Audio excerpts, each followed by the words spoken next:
તમારે 2 લખવાનું, અમને 2 લખી દેજો. વીકનેસ છે એટલે નહીં આવતા. ના એવું નથી પ્રભુ. પછી એટલે 11 છે પ્રભુ. એ બીજું પણ છેલ્લે બોલે 16 છે. એટલે આ 2 આવ્યા પ્રભુ. માતાજીએ કીધું, મેડમે કીધું. અને આ અમને પક્ષોતર પ્રભુને 2 જણા. 2 તમારા ત્યાં ચિરાગના ત્યાં કે અમારે 4. તમે 2 બાળકો એટલે કેવી રીતે બરાબર એ ચાલે. હા. એટલે ચાલે.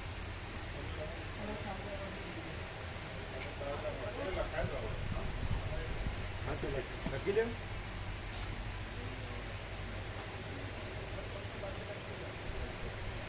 આ તો વધારે બસ થશે કારણ કે એકમાં 38 જ એટલે ઉપરથી પેલા 3 બસમાં 150 થાય તો 38ની તો કેટલી બસ થાય? 38ની બસ 4 થાય 5 થાય 38થી 4 થાય તો તમારે વધારે થશે. ઇઝી 2 બસ કોઈ રહી ન જાય.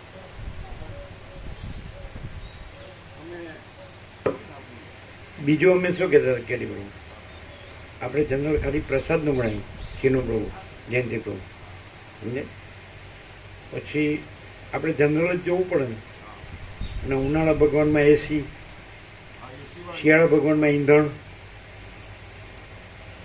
પછી લાઈટ, પછી ગોવા પ્રભુને કુલર જોવે, પછી ઠંડુ પાણીનું કુલર, પછી બીજી ઘણી વસ્તુઓ નાની મોટી આ બધું ગણો તો.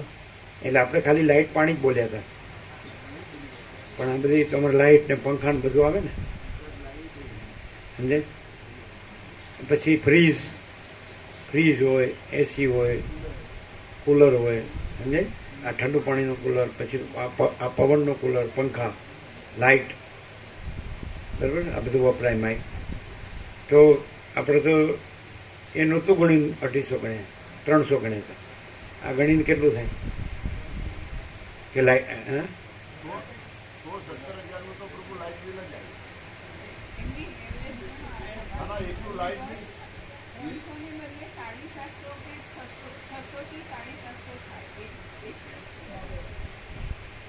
કેવી રીતે?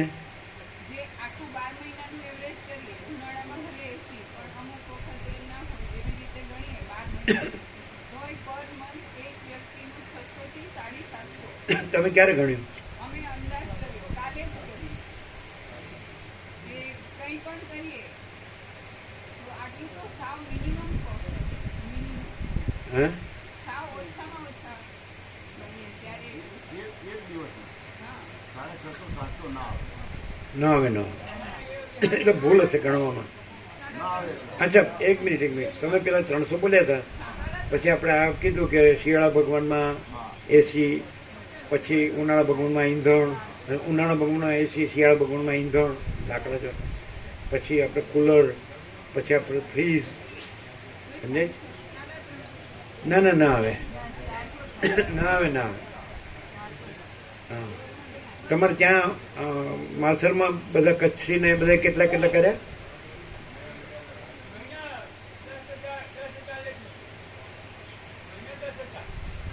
મહિને 10,000. 7,000 8,000 કહેતા હતા કે 10,000? ના ના બીજા આશ્રમો છે માલસર, બીજા આશ્રમો છે ને છે એટલે તમે કેટલા 8,000 કહેતા હતા બીજા આશ્રમોના માલસર?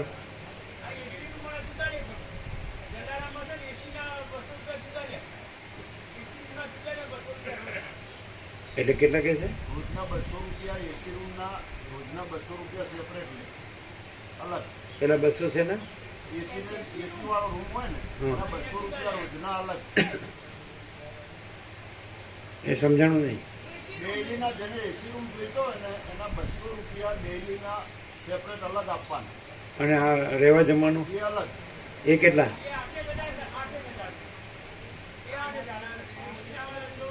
એસી અલગ, એટલે ત્યાંના 8 ગણાય, 8,000. તો તમારે 250 એટલે કંઈ વધારે 7.5 જ છે, તો સરખું જ થયું, સરખું જ થયું ને. પણ આમ આ બધું ગણીએ તો તમે 300 કહેતા હતા તો કેટલા થાય? એટલા નો થાય પણ કેટલા થાય? 350, 350 થાય હે? 350, 350 થાય. કારણ કે બીજા કોઈ ખર્ચાની સેવા જાતે ભાવિકો કરે એટલે બીજા ખર્ચા નહીં. હા બરાબર, બીજા ખર્ચા બધા ભાવિકો જાતે કરે. અને એ એમના ભાવિકો કરે, બીજી સફાઈ સેવા બધી હા એમના ભાવિકો કરે છે. એ કરે ને.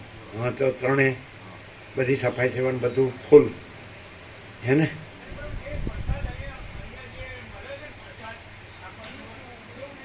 એવું ના મળે એટલે શક્ય જ નથી. કેમ? બધે પ્રસાદ તો સરખો જ હોય ને. ગમે એટલા પૈસા ખર્ચે તો આ પ્રસાદ જે શુદ્ધ ને સાત્વિક મળે એ થોડો ત્યાં મળે. કેમ? બધે એવું જ હોય ને. પોસિબલ જ નથી. જે લોકો વર્તન લાવવા માટે હલકું લાવે અને બનાવે. એવું હોય, લાવે હલકું લાવે. એવું હોય ક્યાં? હા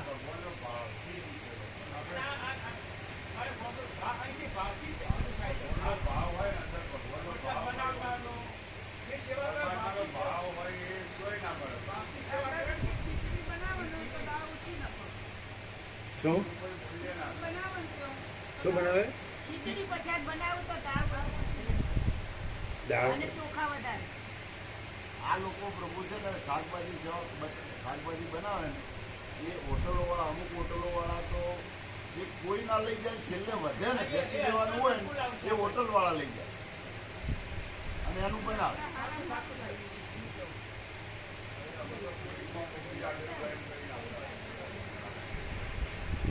અમે તો એમ કહીએ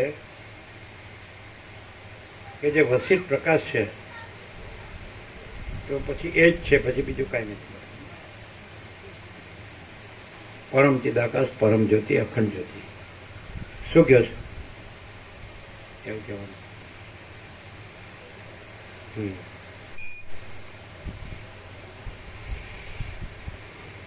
પરમ ચિદાકાશ,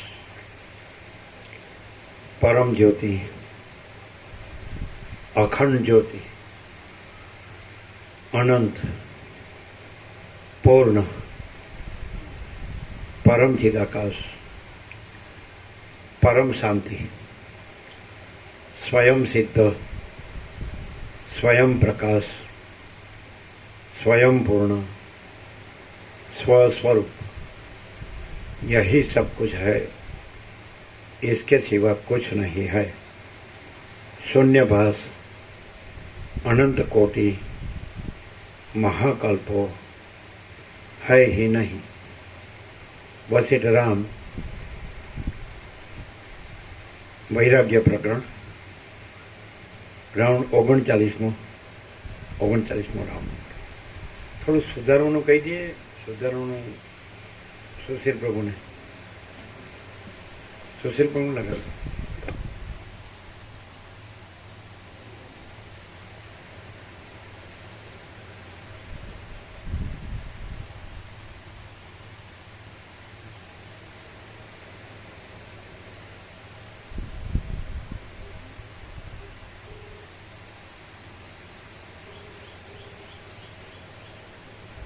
કાઢજો.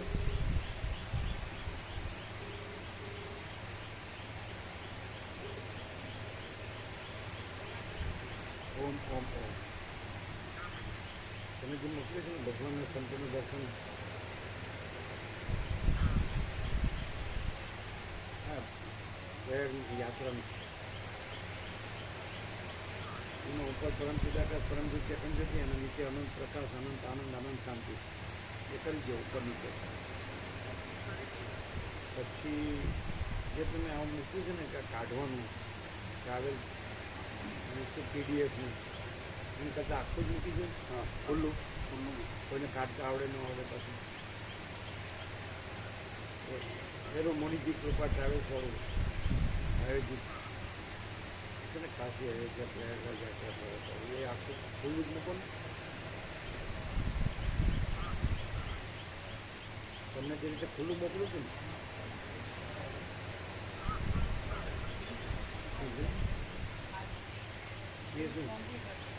શું છે? કોમ્પ્યુટરમાં ડેટા લેવા માટે હાર્ડી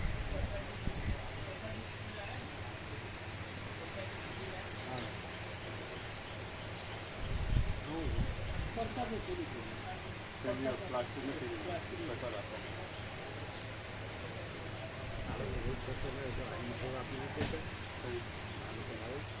वो आप ही बिस्किट बिस्किट અમે રોજ આપો છો. भाभी को लाभ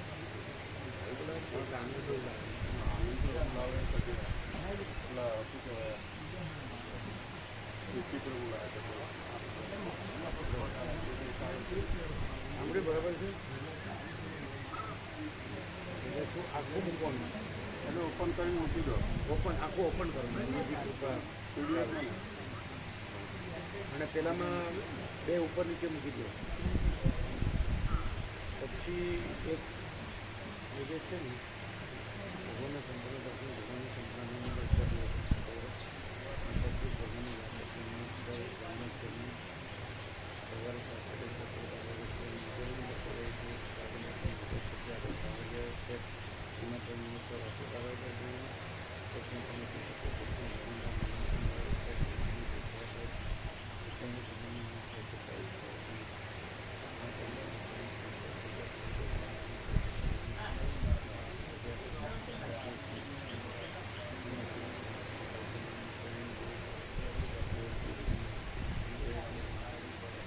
આ સ્વયંભૂમાં ભૂ દીર્ઘો આવે કે રસો આવે? સ્વયંભૂ રસોઈ આવે કે દીર્ઘો રસો? જોવું પડશે. આમાં અમને તો સાચું લાગે. એમાં રસો છે.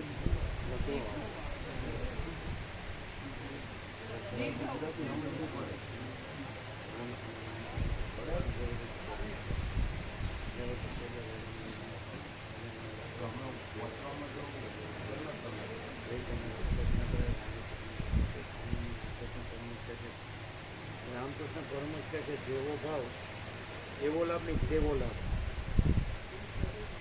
તે એવો નહીં, તેવો લાભ. એવો ભાવ તેવો લાભ. તે બ્રહ્મ ભાવ તો બ્રહ્મ લાભ, ભ્રાંતિ ભાવ તો ભ્રાંતિ. તો કરી દીધું બધું? સ્વયંભૂ દીર્ઘો સ્વયંભૂ દીર્ઘો હા તો પછી જોયું તો પછી અમે પૂછ્યું તો ખરું, અમને એવું થયું. એટલે સૌથી મહાન જે કાશી વિશ્વનાથ ક્યાંય ગંગા ત્રિવેણી સંગમ છે અને સૌથી મહાન સ્વયંભૂ તો ભૂ દીર્ઘવ, સ્વયંભૂ જ્યોતિર્લિંગ.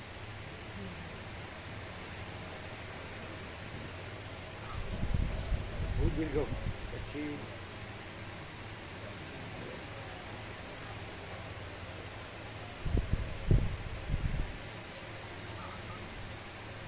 મોકલ્યું રાતનો ટાઈમ જોઈને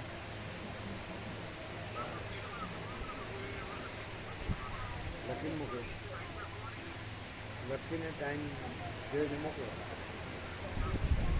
બરાબર? પેલું આખું ઓપન કરો. બરાબર? સ્વયંભૂ સુધારો અને જેવો ભાવ તેવો લાભ. બાકી આમ લાગે, આમ બાકી બરાબર લાગે ને તમને? બરાબર બધું આવી જાય છે ને? ઓમ ઓમ ઓમ. બરાબર?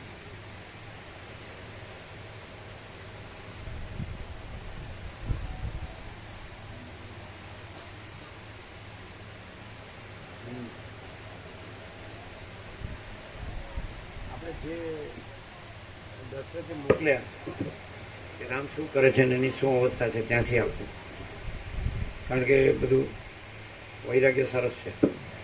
સમજે? બધા હાઈ પૈસો કરે જ ને એટલે શાંતિથી વાંચો. સમજે?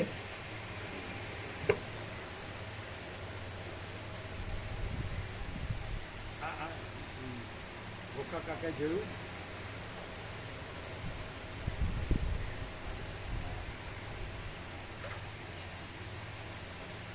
કોઈ રહી ન જાય. હે કિરાત પ્રભુ, તમારા આખા વર્તુળમાં જે તમારા બધા આવે છે ને 15 ગામ 17 ગામ જે હોય, કોઈ રહી ન જાય.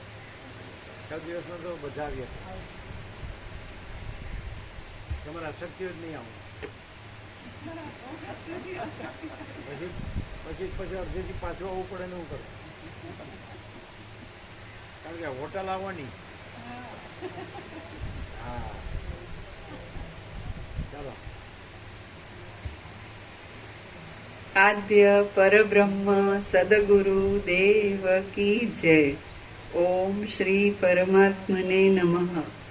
સદગ્રંથોમાં શિરોમણી શ્રી યોગ વાસિષ્ઠ મહારામાયણ, વૈરાગ્ય પ્રકરણ, પેજ નંબર 19, સર્ગ 10મો, રામની સ્થિતિ.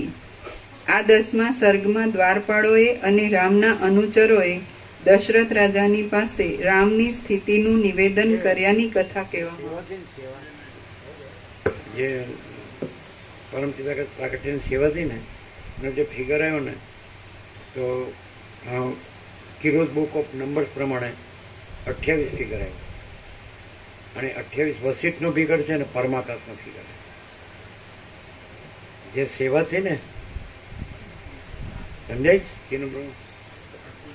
તમે હતા ને, મેં ગણ્યું ત્યારે તમે હતા ને, તમે હતા તો એ ફિગર એમ કીધું ટોટલ કેટલો, એટલે બધા અક્ષરો જે બધા ડિજિટ હોય ને, જે તો ટોટલ 28 આવ્યો. એટલે મેં કહ્યું 28 છે, તમને ગણાયો હતો ને, કિરાપુર યાદ છે ને. 28 વસિષ્ઠનો ફિગર છે અને પરમાકાશનો ફિગર છે. હવે આમાં આ હું ને મારા પૈસા એ હું છે એ જ સમજાતું. વધુ છે, વધુ છે. આ હમણાં ગોપ્રમનો ધન આ બધું ગણાવ્યું ત્યારે, હમણાં બહાર હતા ત્યાં. હા, કાલે સાંજેનું તો ખાલી આપણે લાઇટને પાણી બોલ્યા હતા. પછી તમારે કુલર જોવે છે, પછી ઉનાળા ભગવાનમાં એસી સામાન્ય જોવું જોઈએ. કોઈ કે હું નથી વાપરતો એવું બધું ન કહેવાય, સમજાય? વ્યક્તિગત ચૂંથણું ન કરવાનું હોય, સર્વસામાન્ય. પછી શિયાળા ભગવાનમાં ઈંધણ જોવે, પછી ફ્રીજ જોવે, એસી જોવે, કુલર, ઠંડા પાણીનું અને ઠંડા હવાનું, અને એવું બધું, સફાઈ સેવા અને બધું. હા, કેટલી બધી સફાઈ સેવા. તો પછી અમે એ ગણાવો. કાલ તો 300 બોલ્યા હતા ને, એના ઉપર આ બધું ગણાવો તો કેટલું થાય એનું પ્રભુ? એટલે આ એમ કે છે કે બધા જાતે સેવા કરે છે, એટલે કેડી પ્રભુ કે 350, 350થી વધારે ના થાય. બરાબર? તો આપણે 250, એક કામ કરો, એટલે જેને મને કે 250 વધારે છે એને 150 કરજો. બીજો તો રસ્તો શું કહો જયંતિ પ્રભુ? કારણ કે એ તો વધારે નહીં હોય, આંગળી વેટે ગણાય એટલા જ હોય. બધા તો એવું ન કહે ને કે મને નહીં પોસાય. આ ગોવા પ્રભુ હોય કે આ નવાવાળા હોય કે આ ગોવા પ્રભુ હોય કે એમનું 150 કરો. બીજો તો ઉપાય શું કહો તમે કહો છો? અમારો વિવેક નથી, અમે નથી. મહાચિદાકાશ પ્રકાશ વિવેક છે. આ તો બરોબર છે ને. અને બધા કે 150 તો 150.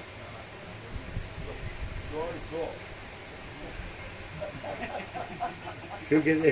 150. એટલે શું?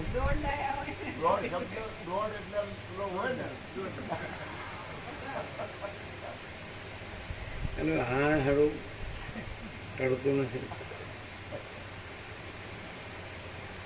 તમારે એમપી વાળાને 150 કરો જ કરવાના હો રાજુભાઈ. એટલે કે અમે વધારે રહીએ જ નહીં.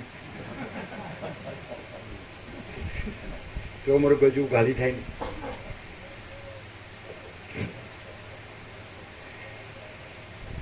આ તો વિવેક બરાબર છે કે નહીં? જે એમ કે બધી આંગળી વેઢે ગણાય એટલા જ છે ને, તો એમને 150 કરજો.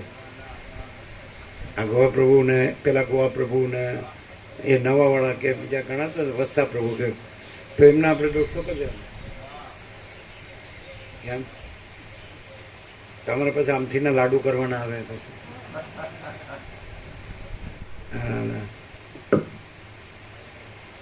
હવે એ ગોવા પ્રભુ છે તો જયેશ પ્રભુ રમકડું લાખોનું લાવ્યા છે. ફ્લેટ લીધો એ લાખોનો હશે. પછી એ પેલી એની ઘેરથી છે એને સોનાના દાગીના અને કપડાં ફૂલ ફટાક એકદમ. સમજાય? મોંઘા દાગ. અહીંયા હારું આ વધારે પડે, આ પોસાય. તો કે એ તો એ પહેલાં એવું હતું, અત્યારે થોડું પોઝિશન આવી છે પાછું, એમ કે આમ પૂછ્યું એટલે જો. હવે કોઈ પહોંચાય પછી ડૉક્ટરો લઈ જાય, સમજે? એ તો પછી બધું ઘણું. એક જ વાર તમે શનિવારે હોટલમાં જાઓ ફેમિલી, એટલે કેટલું લગભગ મિનિમમ બિલ કેટલું બને? જેને જે ખાવું હોય ખાય, ભાવતું હોય એમ. જો આ ડોશીમાં આમ મોઢું કરી ગયા.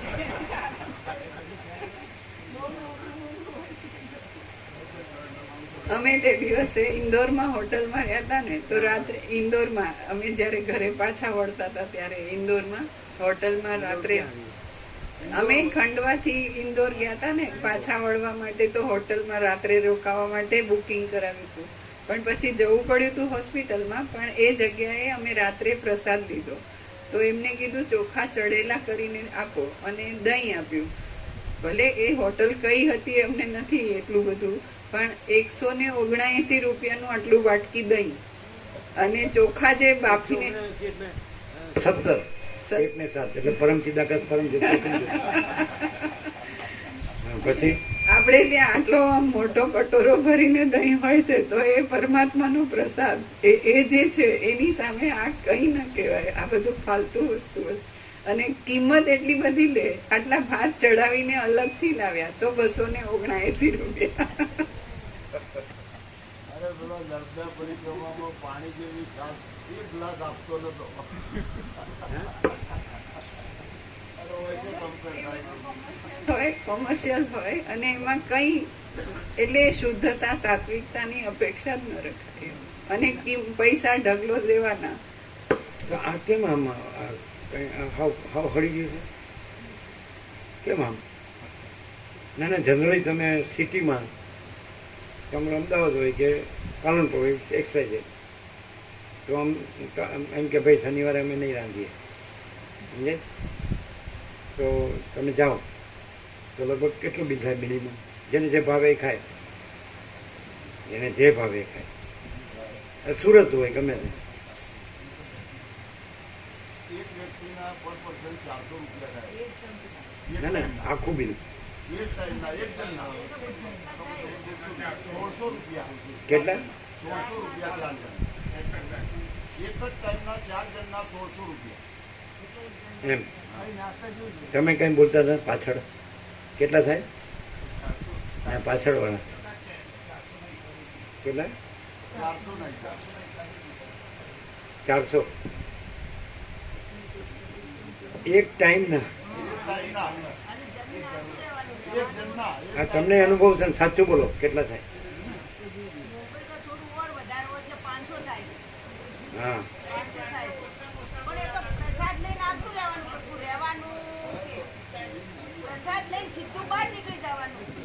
હા, રહેવાનું નહીં. ખાલી પ્રસાદના એક ટાઈમના 500. એ તો નાની પ્રભુ હોટલ અમુક.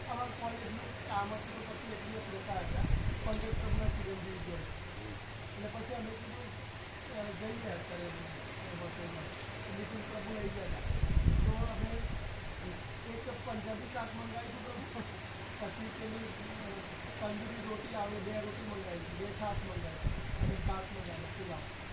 તો 1695 રૂપિયા થાય. 2 જણના? હા, 2 જણના. ખાલી એક શાક હતું, 2 મોટી રોટી, 2 છાશ હતી અને પુલાવ હતા, ભાત વઘારેલા. પ્રભુ લગ્નમાં ડીશ ઉપર આપે છે જમવાનું. લગ્નમાં ડીશ ઉપર મિનિમમ અત્યારે 600 થી 700 રૂપિયા એક ટાઈમ, એક ડીશના.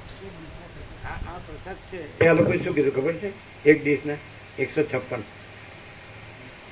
આ ફૂલ રસ વાટકી ભરીને, બટેટાવાળા, બરાબર, મગર ફજેતો ભાત, બરાબર, અને છાશ, રોટલી પૂરી, તો ઓનલી 156. હા 17/5 બોલો. એ લોકો કહે છે કે 1425 વાળી કોઈ પ્રસાદ લીધો. અને એ તો પાછું રસોયાના એની સેવા રસોડું આપવાની. ન કહેવાય, મા અન્નપૂર્ણા ભંડાર. ના ના, રસોયા પ્રભુને સેવા આપવાની પાછી એ તો. રસે હા. આ તો સેવા ભાવિકો કરે એટલે ઓછી થાય ને. હમ 156 તો રસોયા પ્રભુને આપવાની સેવા. એમ નહીં, આખી ડીશનો સેવા ગણી. તમે જે જમ્યા ને ડીશ એના 156. પણ એમાં પેલું રસોયા પ્રભુના આવી કેમ સેવા? તો 156 થયા. આપણે એ ગણવાનું ને બધું, ટોટલ જ ગણવા પડે ને. એવું ન ગણાય, ટોટલ જ ગણાય. એટલે ટોટલ એટલા 156 થયા. એટલે હોય ક્યાંય, એટલે કરોડો વાળો હોય અને કંઈ એક પ્રસંગ કરે ને લાખોનો પ્રસંગ કરે કદાચ, અને પછી 50 લાખ ગમે તો એ શેમાં જાય? એ ભાવ શેમાં જાય? આમાં જાય, ભગવાનમાં જાય. ભગવાન બધું રહ્યા છે એમાં જાય, કે જેટલા ભોગ એટલા રોગ એમાં જાય. સમજાય કે નહીં? 50 લાખનો કોઈ પ્રસંગ કરે તો એ શેમાં જાય? આગે છે તે એક ડીશના 600-700 થાય. 600-700 તો મિનિમમ 2500 સુધી. પણ એ નહીં, એમાં આવો ભાવ નહીં, પણ આવો એમ નહીં. એ ભાવો કેવા હોય તમે જોજો, સાંભળો કેડીબ્રો, એ ચંચળતા ભ્રાંતિના ભાવો હોય, અને આ પરમ આનંદ પરમ શાંતિના ભાવો હોય. એમ કે મહાચિદાકાશ પરમ આનંદ પરમ શાંતિ, આખા આસમાન જમીનનો ફેર છે. નહીં ખ્યાલ? એક સૂર્યનારાયણ ભગવાનનો પ્રકાશ અને એક રાત્રિનો અંધકાર, એવું નહીં? ખબર પડે એવું છે, પણ હાલા મગજ બગડી ગયું છે તંત્ર. આ ક્યાંય ન મળે. અને અમે તો કહી છે કે તમારે અહીંથી હટવાનું નહીં, તમારી ફૂટી કોડી નહીં લેવાની. તમે એમ કહો મારે અહીં જ મરવાનું, એટલે મરવાનું રહ્યું જ નહીં. વસિક પ્રકાશમાં તો અજરામર અખંડ આવી નાખ્યું, અને તારી ફૂટી કોડી લેવાની નહીં. તો ના જવું પડે. અને જોવે શું એ જ ખબર પડતી. એ શોપેનહોરે કીધું એવું છે, જર્મન ફિલોસોફર, નોબેલ પ્રાઇઝ મળ્યો, કે માણસ ઈચ્છે તે પ્રાપ્ત કરી શકે છે, પણ તેને શું ઈચ્છવું જોઈએ એ જ તેને ખબર નથી.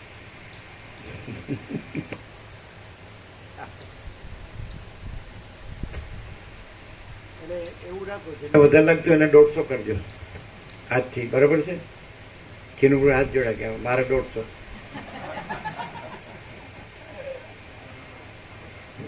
એટલે પાડોશીની હવા લાગી એને. સંગ એવો રંગ.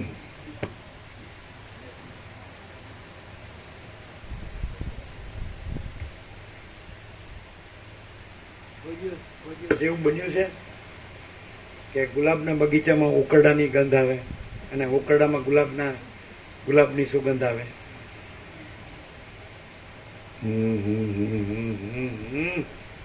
રામકૃષ્ણ પરમહંસ કહે છે ને કે મૂળો ખાધો એટલે મૂળાનો જોડ કરાવે, અને ડુંગળી ખાધો એટલે મોઢામાં ડુંગળીની જ વાત આવે. આમ ચાલો એક વસ્તુ તો તમે જુઓ, ચલો પ્રેક્ટિકલી સાયન્ટિફિકલી, કદાચ તમે વિજ્ઞાન ભણ્યા હોય કે ન ભણ્યા હોય, પણ એવી ખબર ખરી કે સૂર્યનારાયણ ભગવાન આખા જગતનો આત્મા છે. એટલે જે બધું જે લાઈફ છે આખી, બધું અખિલ સચરાચર, જળ ચેતન સ્થાવર જંગમ ચરાચરણોનો આખી પૃથ્વી, તો એ પૃથ્વી આખા સૂર્યનારાયણ ભગવાનમાંથી નીકળી. આમ તો 9 ગ્રહ ઉપગ્રહ બધાનું ધારણ પોષણ બંધારણ ગતિવિધિ હોલ એન્ડ સોલ ઓડીનો એ સૂર્યનારાયણ ભગવાનમાં તમને સૂર્યનારાયણ ભગવાન બીજું કાંઈ દેખાતું હોય તો અમે માગો આપી દઈએ. અને એની અંદર એના પ્રકાશમાંથી જ્યાં એપિયરન્સ થયું છે 9 ગ્રહ ઉપગ્રહ કે બધું બંધારણ ધારણ પોષણ ગતિવિધિ, આ પૃથ્વી ને એમાં બધું સમજાય, જે કંઈ પદાર્થ વ્યવહાર જે કંઈ સમજાય કે નહીં? તો આ એમાં હોય તો બતાવો.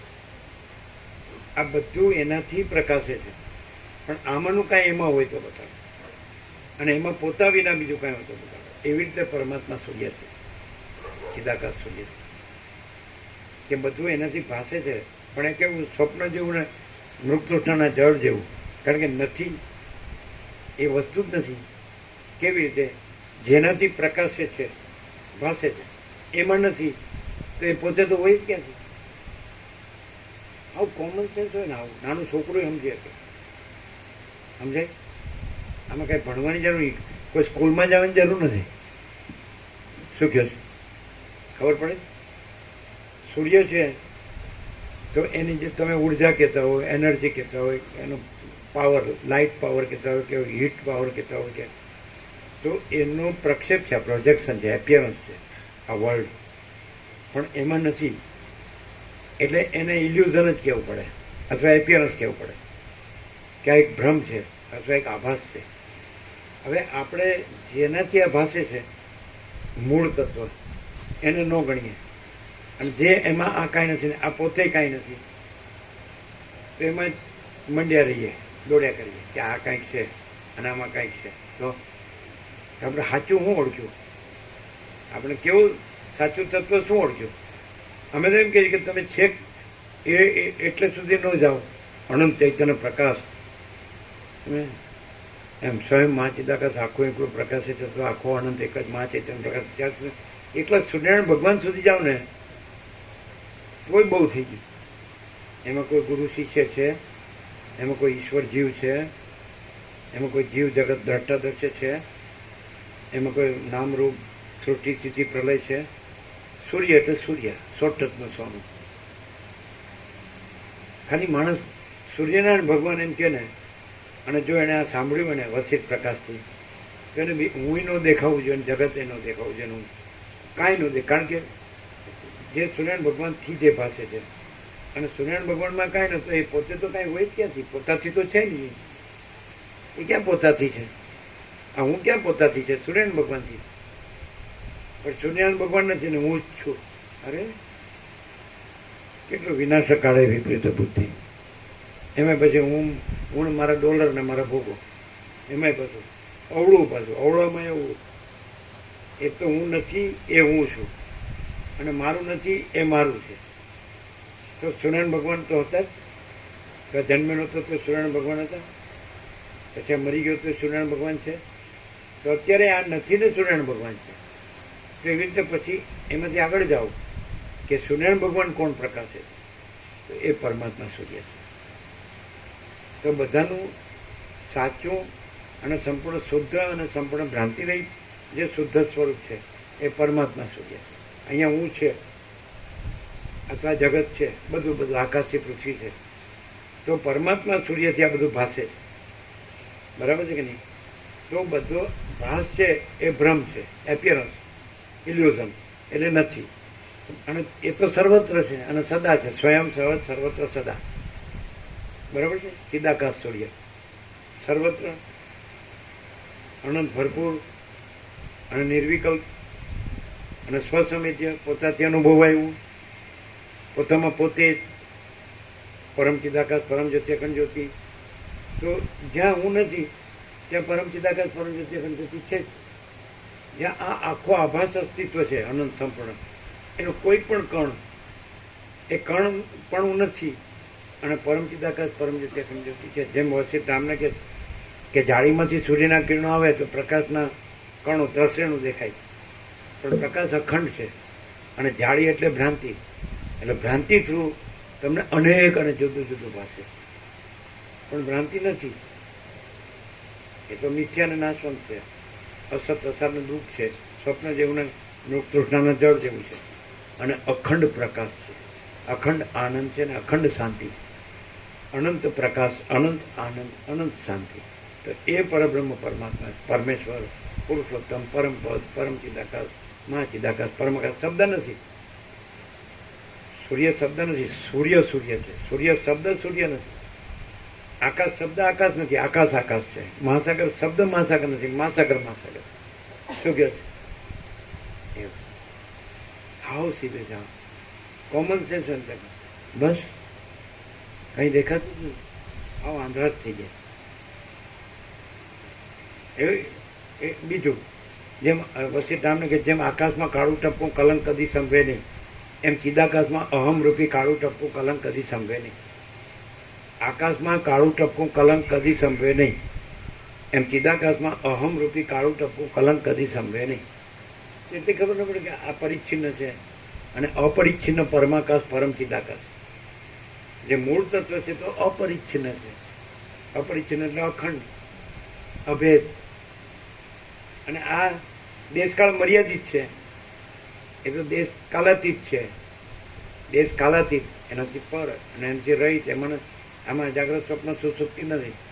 જગત ઉત્પત્તિ સ્થિતિ લય નથી, નામરૂપ નથી, અનેક નથી, વિવિધતા વિચિત્રતા નથી, કોઈ ભ્રાંતિ નથી, કોઈ કલ્પના નથી, કોઈ મોહ નથી, કોઈ અવિવેક વિચાર નથી, કોઈ અવિદ્યા જ્ઞાન માયા નથી, કોઈ તર્ક સંશય શંકા નથી, કોઈ વહેમ શ્રદ્ધા નથી.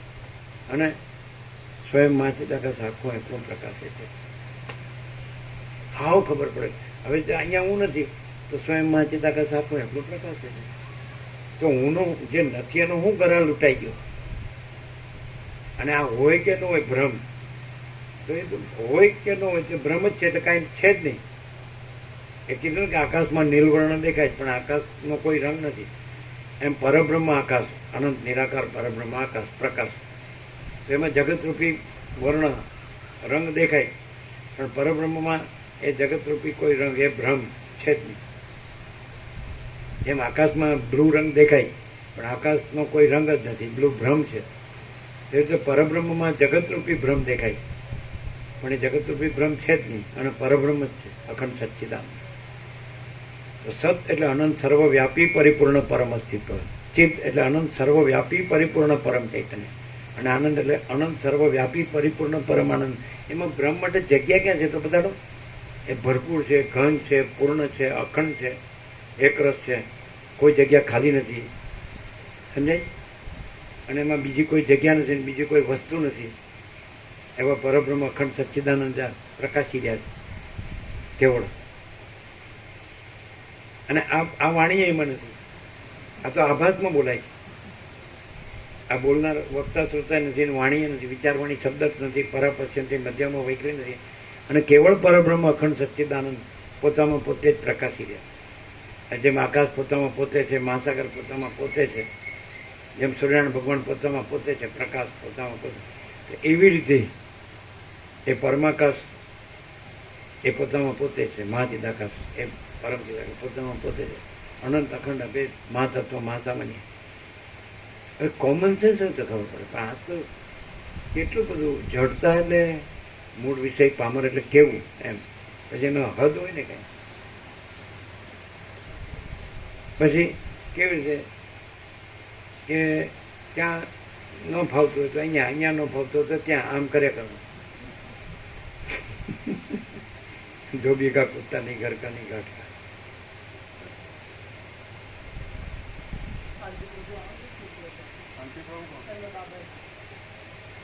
કોણ?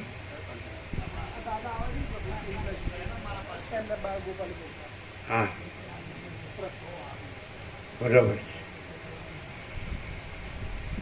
ચાલો તમને એમ થાય કે હું આ છું, ચાલો ના નથી, હવે શું કરશો?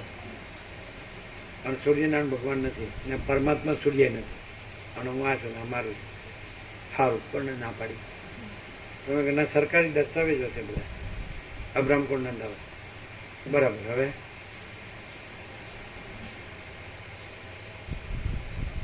તમારા જે અંદર આત્માની સાચી શાંતિ છે,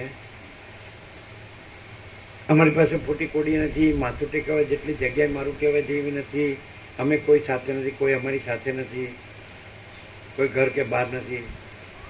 સમજાય? તો આત્માની સાચી શાંતિ છે કે નહીં? તમે એમ કહેશો પ્રૂફ, તમે બધા જેવા જ દેખાવ છો. કોણે ના પાડી? બધા જેવા જ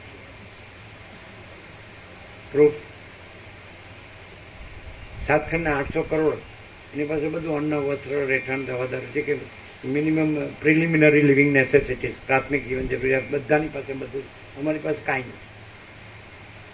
તે બધા એમ કે મને આત્માની સાચી શાંતિ છે અથવા પરમાત્માની પરમ શાંતિ છે. અમે એમ કહીએ છીએ કે અમારી પાસે કાંઈ નથી અને અમારા આત્માની સાચી શાંતિ છે, પરમાત્માની પરમ શાંતિ છે. તો તમે એમ કહી શકો અમારે ભલે ન હોય પણ તમારે છે એની ખાતરી હું દેખાડો, તો તમે કેવી રીતે જોશો? એટલે કે એમ જ કહેશો કે નથી દેખાતી. એટલે કેવી રીતે શું દેખાય છે? સામેવાળાને શાંતિ અનુભવાય છે એટલે જે હોય એ સામેવાળાને અનુભવાય ને. એ તો અહીં બેઠો એટલી ઘડી જ ને. એવું નથી. એવું નથી. શું પ્રૂફ લ્યો?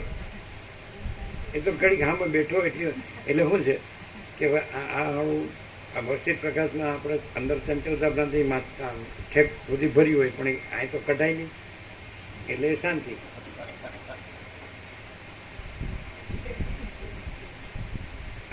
અહીં પોત તો પ્રકાશાય નહીં, પોત નો પ્રકાશીએ એ શાંતિ એટલી. શું કહો? હા, એમ જ કહેવાય ને. હો થાય એટલે હું જ છું ને મારું જ છે. તો પછી અંદર જે હોય એ તમે રહ્યા કહેવાય, અમે અંદર રહ્યા હોય એ રહ્યા કહેવાય. એટલે અમારે એ કહેવું હતું કે વ્યાસનું સુખદેવનું દ્રષ્ટાંત જે વસિષ્ઠ આપ્યું ને રામે તર્ક કર્યો કે વ્યાસ પિતા છે તો એ જીવન મુક્ત રહ્યા ને સુખદેવ પુત્ર છે તો એ વિદેહ મુક્ત થયા. તો કે તમારે એમનો આકાર ન જોવાનો હોય, એમનો અનુભવ જોવાનો હોય. તો અનુભવ છે એ જે પરમ ચિદાકાશ પરમ જ્યોતિ અખંડ જ્યોતિ એક જ છે. અગર તો પરમ ચિદાકાશ પરમ પદ પૂર્ણ વિશ્રાંતિ એક જ છે તો એમાં બંને એક જ છે. એટલે અમને અમારા અનુભવથી જોવા પડે, સમજાય? અને તમે તમારી ભ્રાંતિથી જોવા પડે. પછી કે અહીંયા અમને શાંતિ થઈ એ ન ગણાય. જો આખી શાંતિ હોય તો આખી શાંતિ થાય તો જ ખરું, પણ ત્યાં આખી શાંતિ ન થતી હોય તો એનું કારણ અહીંની આખી શાંતિમાં નથી, એનું કારણ તમારી આખી ભ્રાંતિમાં. શું કહે? એવું ભેળસેળ ન કરાય. અમારું ને તમારું, અમે જે રહ્યા હોય તમે ન રહ્યા હોય, તમે જે રહ્યા હોય અમે ન રહ્યા હોય, અમે જે કર્યું હોય તમે ન કર્યું હોય, તમે કર્યું હોય અમે ન કર્યું હોય. પછી તમારે આખી શાંતિ હોય તમારે આખી શાંતિ કેમ નથી થતી? તો અમે એમ કહીએ કે તમે આખી ભ્રાંતિ રહિત કેમ નથી રહેતા? તો આખી શાંતિ તો છે જ, એ લાવવાની નથી, અમારી નથી. એ કાંઈ કોઈની મોનોપોલી કે એજન્સી નથી. એ તો પરમાત્મા એ આખી શાંતિ છે જ, એ લાવવાની નથી, છે જ. શું કહો? આવું ક્લિયર નથી? હા,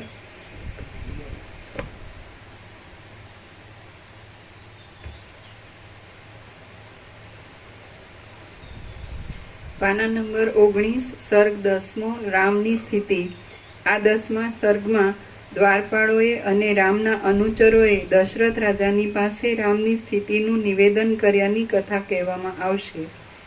વાલ્મીકી બોલ્યા, વસિષ્ઠે એ પ્રમાણે કહ્યું એટલે દશરથ રાજા મનમાં હર્ષ પામ્યા અને તેમણે લક્ષ્મણની સાથે પુત્ર રામને બોલાવવા સારું આજ્ઞા કરી.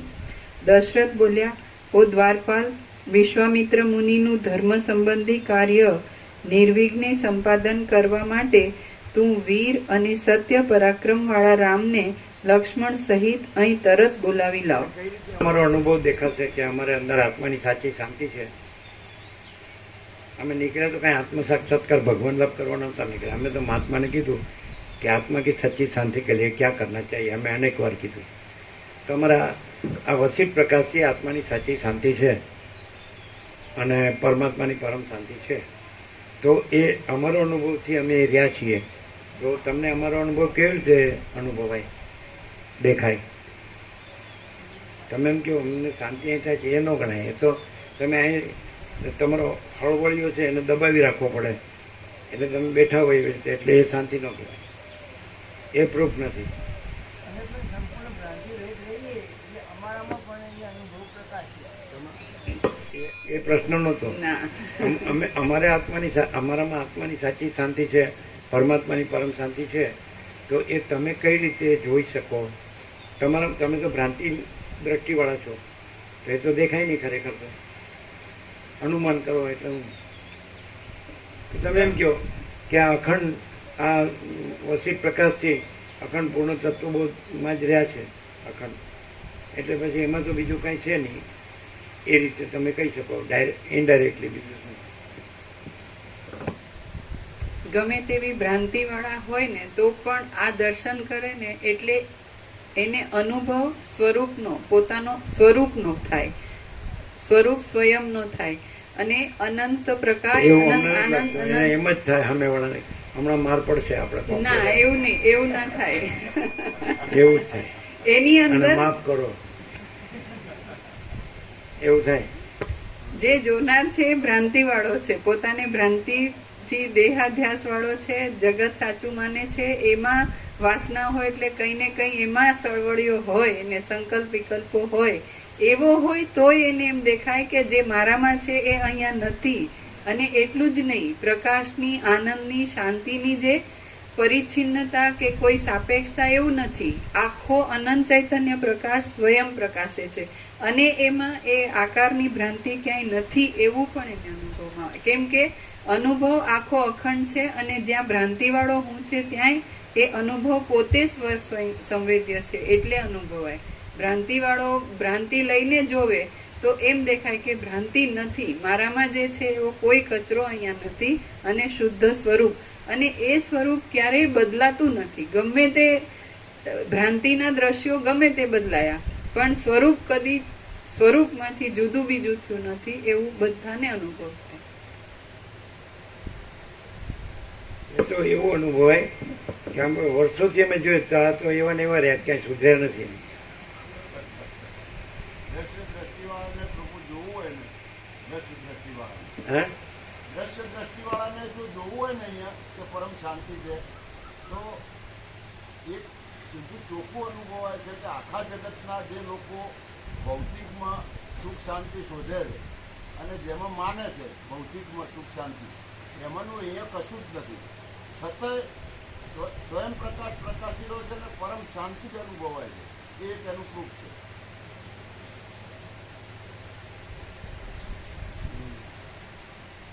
દ્રશ્ય ભ્રાંતિ વાળાને એક બીજું પ્રૂફ દેખાય. એ એમ માને કે આ આકાર છે, સામાન્ય માણસ છે અને હું અહીંયા આકાર જ છું, સામાન્ય માણસ છું. પણ આ આકારની અંદર હું આ અને આખું જગત, અને એમાં કંઈક છે, કંઈક થાય છે ને કંઈક કરવાથી કંઈક ફળ મળે છે એવી ભ્રાંતિઓ હોય. જ્યારે આ આકાર એની પાસેથી આવે છે શું? કોઈ પણ વચનામૃત, કોઈ પણ વિવેક, કોઈ પણ વર્તન, વ્યવહાર કંઈ પણ છે તો પરમાત્માની પરમ શાંતિ સિવાય બીજું નથી. ફલશ્રુતિ જુએ. ધારો કે કોઈને એમ લાગે કે પ્રભુએ મને વિવેક કર્યો અને મારો ઈગો હર્ટ થયો, તો મને પ્રભુએ આવું કેમ કીધું, તો એને પોતે જાણે તો એને ખબર પડે કે મેં જે તર્ક કર્યો કે અવિદ્યા કે એનાથી વર્તન કર્યું તો એ બિલકુલ પ્રકાશની વિરુદ્ધનું છે. અને આ પ્રકાશ છે, ક્લેરિટી કરે છે કે તું આ નથી, તું ભ્રાંતિ નથી, પણ શુદ્ધ સ્વરૂપ સર્વત્ર સદા હાજરા હજુર છે, એ સત્ય છે. એટલે આ વસ્તુ ત્યાંથી આવે છે. તો કંઈ પણ માણસ ભ્રાંતિથી જોવે, વિચાર, વાણી, વર્તન, વ્યવહાર, એને જોવે કે આ સામાન્ય માણસ પાસે આવું છે, તોય એમાંનું કોઈ પણ વસ્તુ છે તો એમાં પરમાત્માનો પ્રકાશ, આનંદ ને શાંતિ જ હોય છે. એટલે ખબર પડે.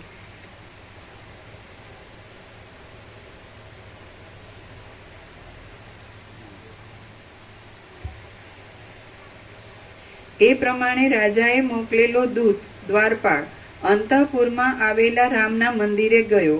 તુરત રામના અનુચરોની સાથે તે પાછો આવ્યો અને રાજાને આ પ્રમાણે કહેવા લાગ્યો, હે દેવ, હે પોતાના 2 હાથથી સઘળા શત્રુઓને મસળી નાખનારા, બીડાયેલા કમળમાં બેઠેલા ભ્રમરની પેઠે રામ તો પોતાના આવાસમાં અત્યંત ઉદાસ થઈને બેઠા છે. એક તરફથી તે કહે છે કે હું આ ઘડીએ આવું છું, પણ બીજી તરફથી તો કોઈ વિચારમાં ડૂબી જાય છે અને મનમાં મૂંઝાઈને કોઈની પાસે ઊભા રહેવાને ઈચ્છતા નથી. એ પ્રમાણે દ્વારપાળે કહ્યું એટલે દશરથ રાજે રામના સર્વ અનુચરોને આશ્વાસન આપ્યું અને અનુક્રમથી પૂછ્યું કે રામ શું કરે છે અને કેવી સ્થિતિમાં છે. રાજાએ આ પ્રમાણે પૂછ્યું એટલે ખેદ પામેલા રામના અનુચરે રાજાને આ વચન કહ્યા, હે દેવ, આપના પુત્ર રામનું શરીર ખેદને લીધે કરમાઈ ગયું છે, તેથી અમે પણ ખેદ પામીને દુબળા થઈ ગયા છીએ. કમળ સરખા નેત્રવાળા રામ જ્યારથી બ્રાહ્મણોની સાથે તીર્થયાત્રામાંથી પાછા આવ્યા છે ત્યારથી તે આજ દિવસ સુધી તે મનમાં કચવાયા કરે છે. અમે ઘણા યત્નથી પ્રાર્થના કરીએ છીએ ત્યારે રામ કરમાયેલા મોઢે પોતાના દિવસ સંબંધી કાર્યો કદી કરે છે અને કદી નથી પણ કરતા.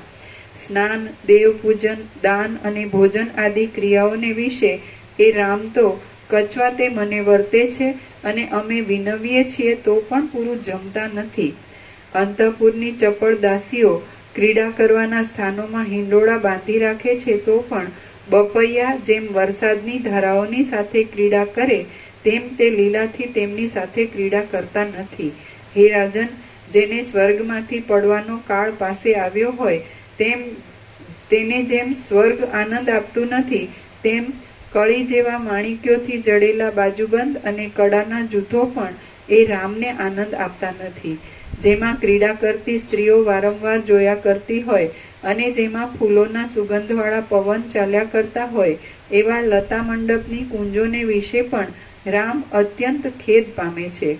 જે પદાર્થ યોગ્ય, સ્વાદિષ્ટ, સુકોમળ અને ચિત્તને હરનાર હોય તે પદાર્થથી પણ તે ખેદ પામે છે અને તેથી તેમની આંખો પણ જાણે આંસુના પૂરથી ઉભરાઈ રહે છે.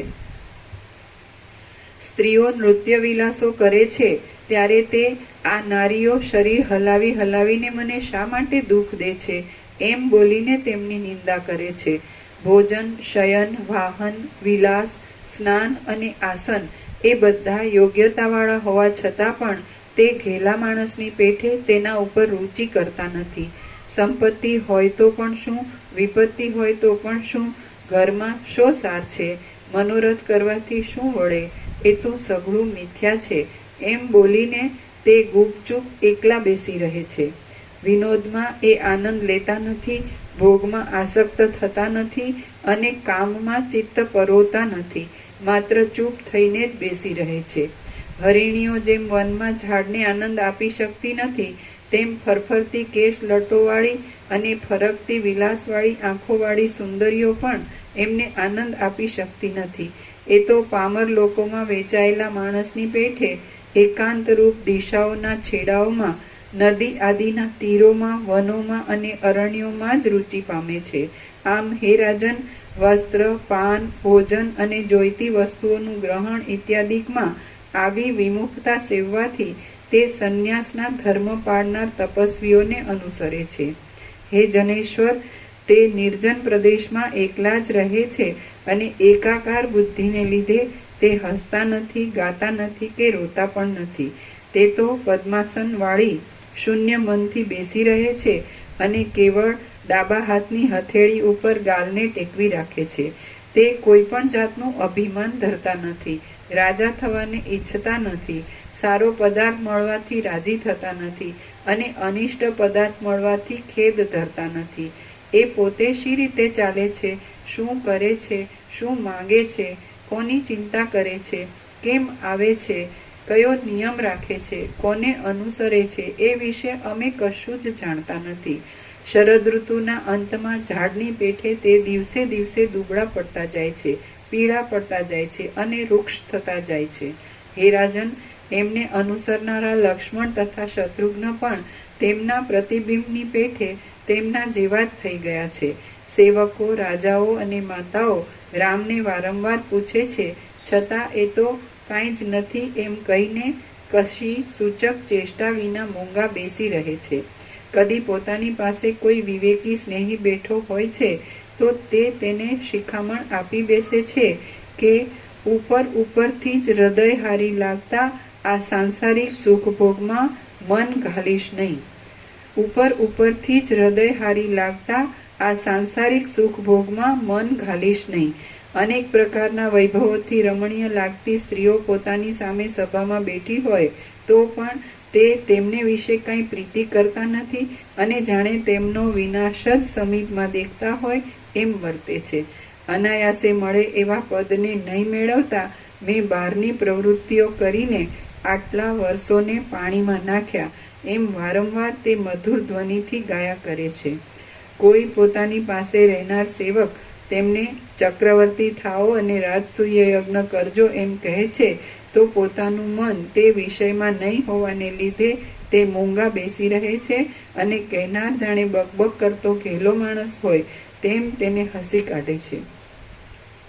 તે કોઈના કહ્યા ઉપર ધ્યાન આપતા નથી, પાસે પડેલા પદાર્થ પર દ્રષ્ટિ કરતા નથી અને પોતાને જોઈએ તેવી વસ્તુ મળ્યા છતાં પણ તેની અવજ્ઞા કરે છે.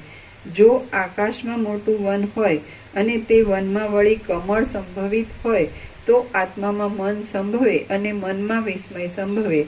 એવા વિચારથી એમના મનમાં કોઈ વસ્તુને જોઈને આશ્ચર્ય થતું નથી.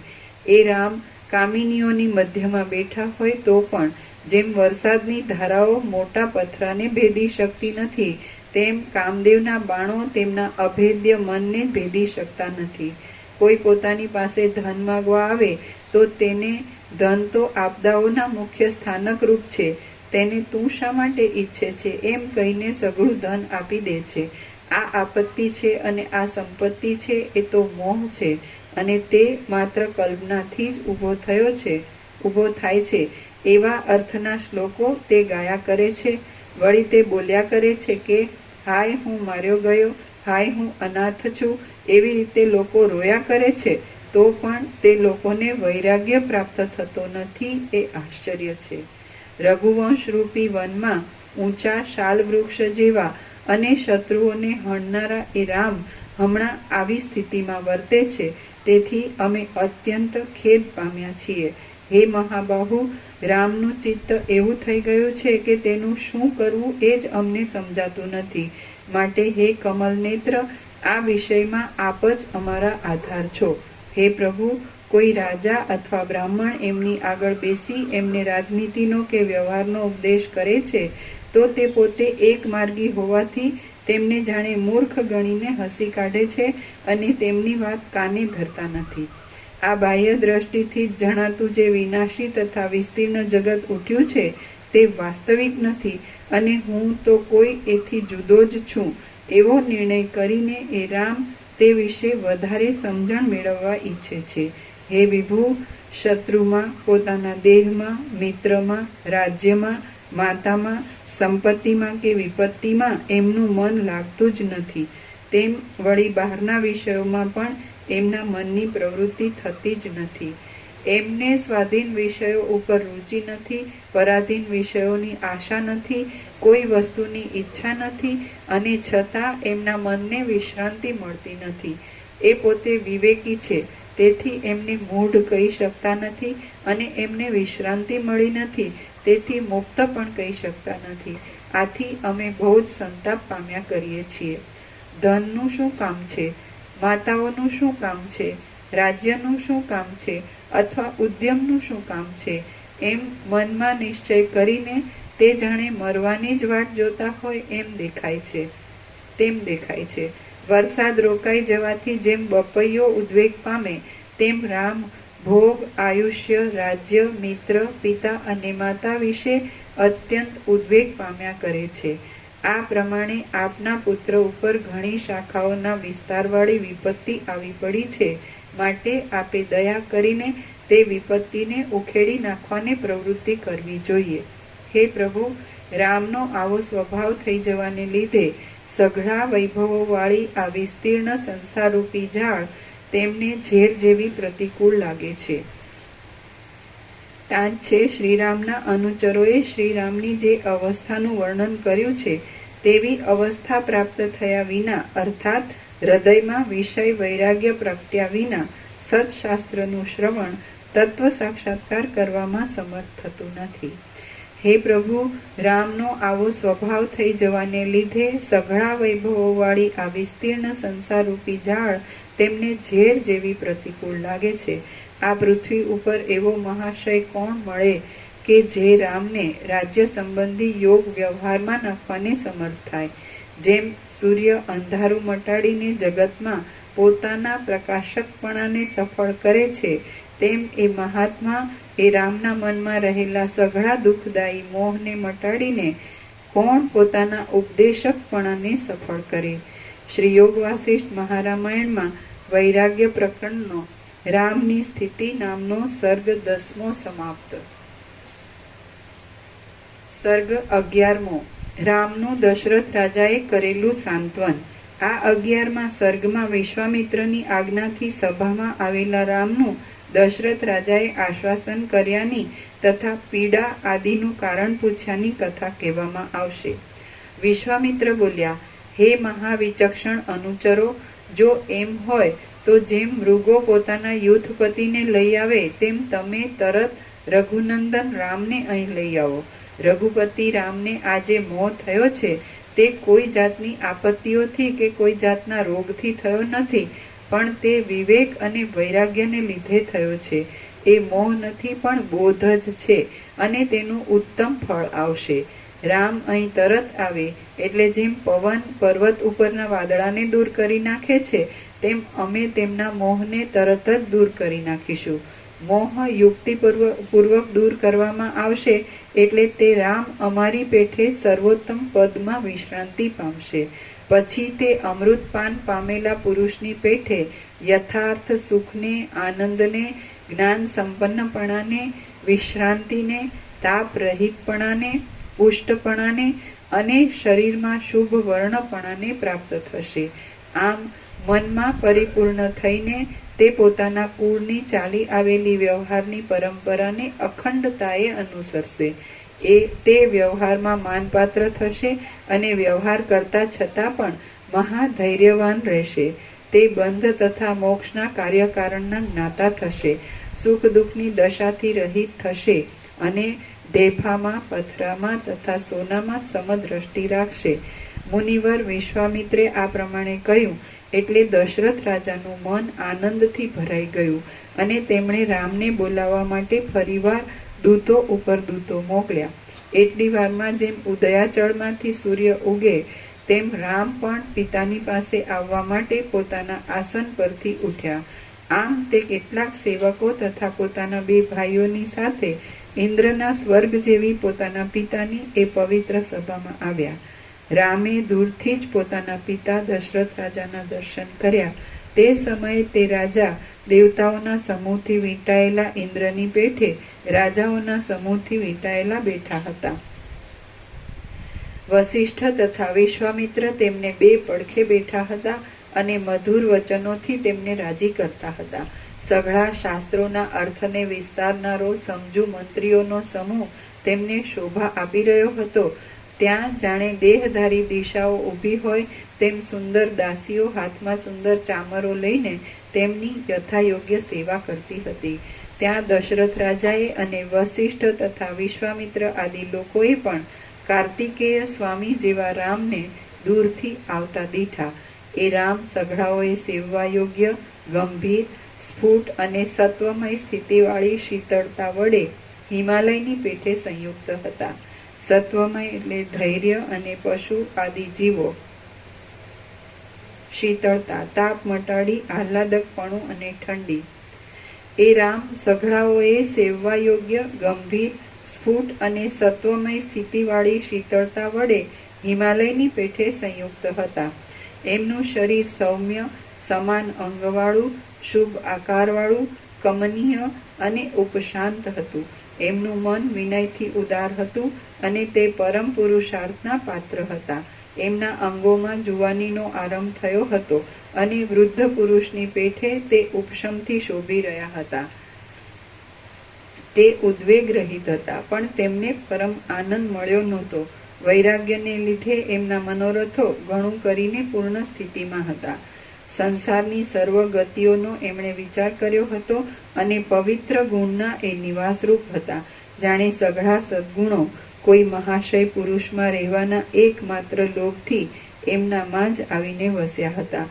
કોઈ રીતે ક્ષોભ નહીં પામતી વૃત્તિને લીધે એ પોતાના સર્વોત્તમ અંતઃકરણને ઉદાર, આર્ય અને ભરપૂર દેખાડતા હતા. એમણે પહેરેલા હાર અને વસ્ત્રો મંદ હાસ્યની ઝાંખીથી બહુ જ સ્વચ્છ લાગતા હતા. આવા અનેક ગુણોથી ભરેલા રઘુવર રામે ધરતીકંપથી ડોલી રહેલા મેરુ પર્વતના જેવી શોભાવાળા અને ચળકતા ચૂડામણીના સુંદર કિરણોવાળા પોતાના મસ્તક વડે દૂરથી જ પ્રણામ કર્યા. હજી તો મુનિન્દ્ર વિશ્વામિત્ર રામને વિશે બોલતા જ હતા તેટલી વારમાં કમળ સરખા નેત્રવાળા રામ પિતાના ચરણમાં પ્રણામ કરવા સારું પોતે જ આવી પહોંચ્યા. ઉદાર ચિત્ત રામ પ્રથમ પિતાને, પછી માન્ય પુરુષોએ સન્માનેલા 2 મુનિઓને, પછી બીજા બ્રાહ્મણોને, પછી બંધુઓને અને તે પછી ગુરુ લોકોને પગે લાગ્યા. ત્યારે રાજા લોકોએ એમને એકાએક પ્રણામો કર્યા. તે એમણે ક્યારેક દ્રષ્ટિથી, ક્યારેક જરાક નમાવેલા મસ્તકથી, તો ક્યારેક વાણીથી સ્વીકાર્યા. પછી દેવ જેવા સોહામણા અને લાભ તથા અલાભમાં મનની સમાન સ્થિતિવાળા એ રામને બંને મુનિઓએ આશીર્વાદ આપ્યા અને તે પછી તે પોતાના પવિત્ર પિતાની સમીપ ગયા. આમ રામ પિતાના ચરણમાં અભિવંદન કરવા લાગ્યા એટલે તરત જ દશરથ રાજે તેમનું માથું સૂંઘ્યું અને તેમને વારંવાર ચુંબન કર્યું. ગાઢ સ્નેહવાળા અને શત્રુ વીરોને હણનારા એ રાજાએ એ જ પ્રમાણે લક્ષ્મણ તથા શત્રુઘ્નને આલિંગન કર્યું અને રાજહંસ જેમ બે કમળોને ચુંબન કરે તેમ તેમણે તેમના મુખોને ચુંબન કર્યા. હે પુત્ર, મારા ખોળામાં બેસો, એમ દશરથ રાજા બોલે તેટલી વારમાં તો સેવકે પૃથ્વી પર પાથરેલા એક વસ્ત્ર ઉપર રામ બેસી ગયા. પછી દશરથ રાજાએ તેમને નીચે પ્રમાણે વચન કહ્યા. રાજા બોલ્યા, હે પુત્ર, તું વિવેકી છે અને વળી અનેક શુભ ગુણોના પાત્રરૂપ છે. માટે તારે મૂર્ખની પેઠે શિથિલ બુદ્ધિથી તારા આત્માને ખેદને સ્વાધીન કરવો ન જોઈએ. તારા જેવાએ તો વૃદ્ધો, વિપ્રો અને ગુરુઓનું કહેલું કરવું જોઈએ. પુણ્યપદ એમ જ સાંપડે છે અને મૂંઝાયા કરવાથી તે મળતું જ નથી. હે પુત્ર, જ્યાં સુધી મોહને પ્રસરવાનો અવકાશ આપવામાં આવે નહીં ત્યાં સુધી જ આપત્તિઓ દૂર રહે અને કદાચ પાસે આવે છે તો પોતાનું કામ કરી શકતી નથી. વસિષ્ઠ બોલ્યા, હે રાજકુમાર, હે મહાબાહુ, તમે શુરા છો અને ભારે દુઃખદાયી તથા મુશ્કેલીથી જીતી શકાય એવા વિષયરૂપી શત્રુઓને પણ તમે જીતી લીધા છે. તો પછી અજ્ઞાનીઓને જ યોગ્ય એવા આ અનેક તરંગોથી ભરેલા અને ભારે જડતાવાળા, ઠંડી અને આવરણવાળા મોહરૂપી સમુદ્રમાં તમે કેમ અવિવેકીની જેમ ડૂબકા ખાઓ છો? વિશ્વામિત્ર બોલ્યા, હે રામ, હે ચલાયમાન નીલ કમળોના સમૂહ સરખા નેત્રવાળા, તમારા ચિત્તની ચપળતા છોડી દઈને તમે કહો કે તમે શા કારણથી મૂંઝાઓ છો? જેમ ઉંદરો ઘરને બગાડી નાખે છે તેમ ચિંતા તમારા મનને બગાડી નાખશે. તો તમને એ ચિંતાઓ કયા કારણથી થઈ છે? કયો મનોરથ સિદ્ધ થાય તો તે ચિંતા દૂર થાય એમ છે? તે કેટલીક છે? તે કેવી છે અને ક્યાં રહી છે? જેને કષ્ટ પડ્યું હોય અથવા જે દરિદ્ર હોય તેને ચિંતાઓ થવાનો સંભવ છે, પણ હું ધારું છું કે તે ચિંતાઓ તમને પ્રાપ્ત થવી સંભવિત નથી. તમારા પિતાના પ્રભાવને લીધે જ તમારી વિપત્તિઓ દૂર થઈ જાય એમ છે, એટલે તેમનો પ્રતિકાર કરવાનું તમારી માથે આવે એમ નથી. એટલું જ નહીં, પણ તમે સર્વ પ્રકારના સૌભાગ્યથી પૂર્ણ છો, માટે તમારી પાસેથી તે પોતાની મેળે દૂર રહેવી જોઈએ. હે નિષ્પાપ, તમારા મનમાં જે અભિપ્રાય હોય તે તમે ઝટ કહો. તમને જે જોઈતું હશે તે સઘળું મળશે, એટલે ચિંતાઓ ફરીવાર તમારા મનનું ભેદન કરશે નહીં.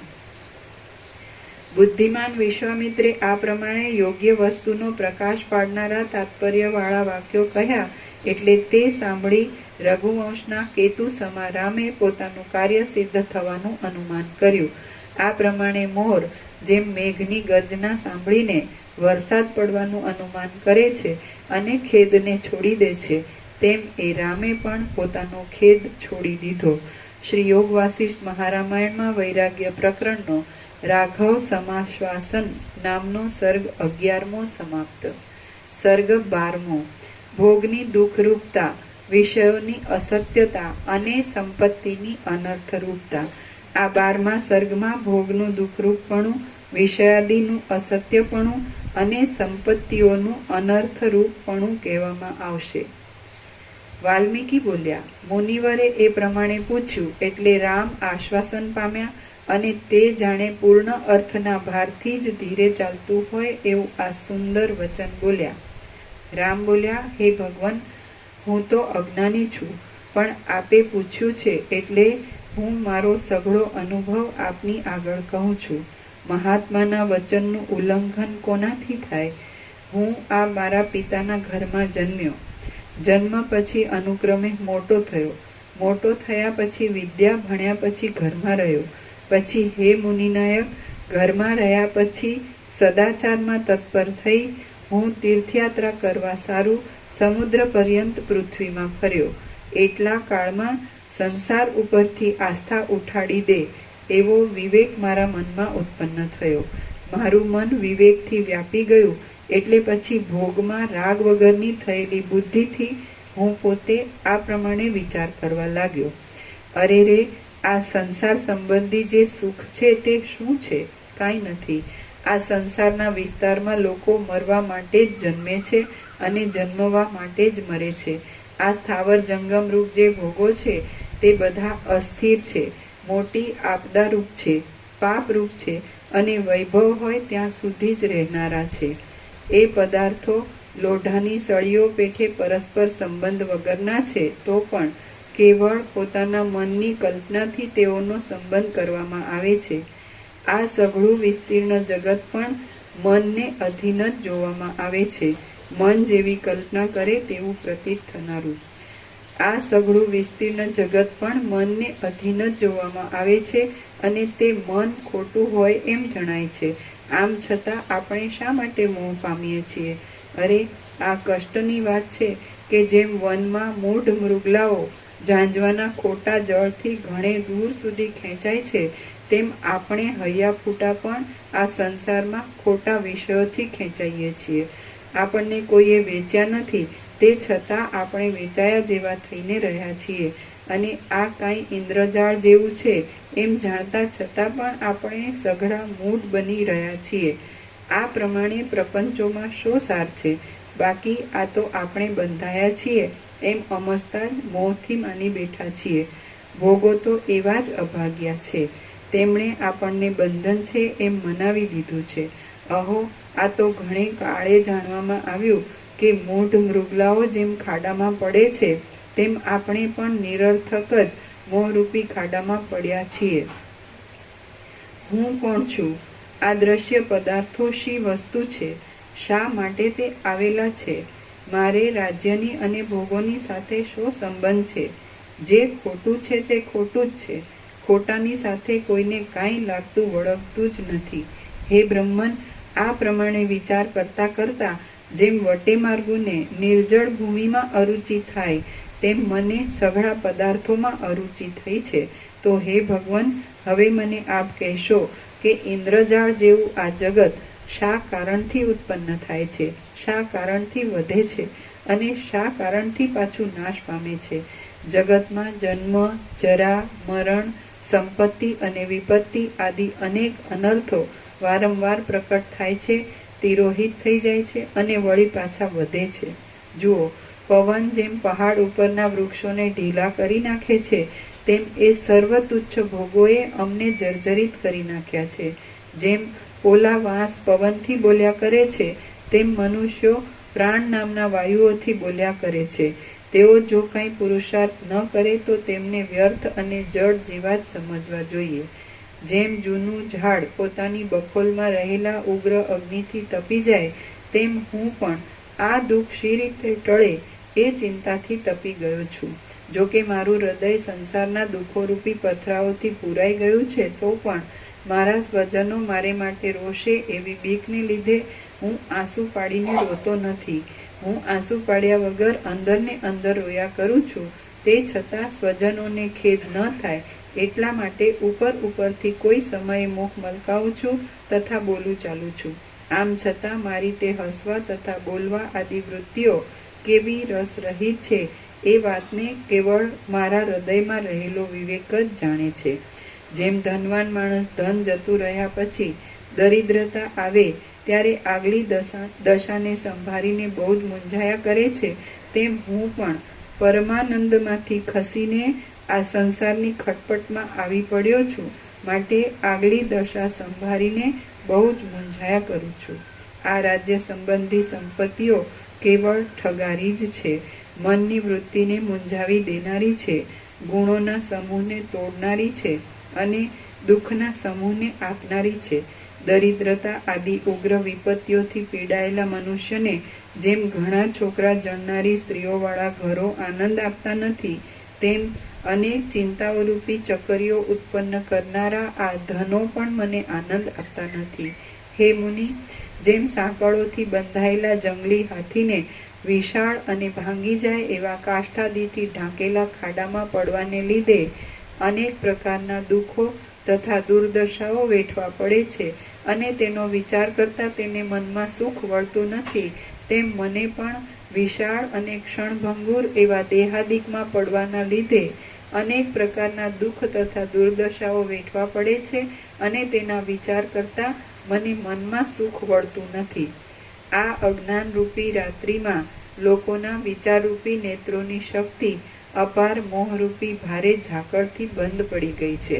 તેમાં ભારે પહોંચેલા અને ખલ એવા સેંકડો વિષયરૂપી ચોરો સર્વદા ચારે બાજુથી વિવેકરૂપી મુખ્ય રત્નનું જ હરણ કરવામાં લાગી રહ્યા છે. તત્વવેત્તાઓ વિના બીજા કયા સુભટો તેમને યુદ્ધ કરીને મારવામાં સમર્થ છે? કોઈ પણ નથી, કારણ કે મોહરૂપી અંધારાનો નાશ કર્યા વિના તેમનો વધ થવાનો સંભવ નથી. શ્રી યોગ વાસિષ્ઠ મહારામાયણમાં વૈરાગ્ય પ્રકરણનો પ્રથમ પરિતાપ નામનો સર્ગ 12મો સમાપ્ત. સર્ગ 13મો લક્ષ્મીના દોષોનું વર્ણન. ઓમ ઓમ ઓમ. પ્રસાદ આપી દે.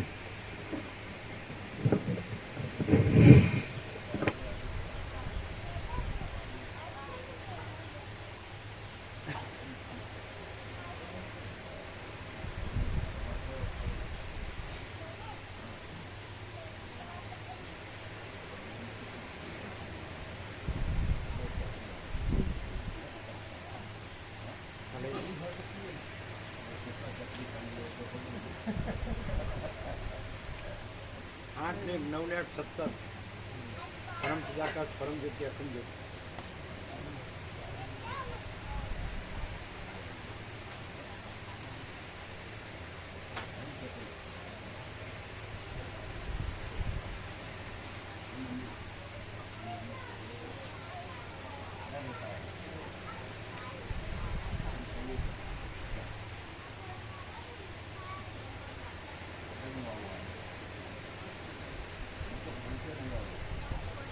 વ્યાપકમાં મોકલ્યો એને જોઈ લો.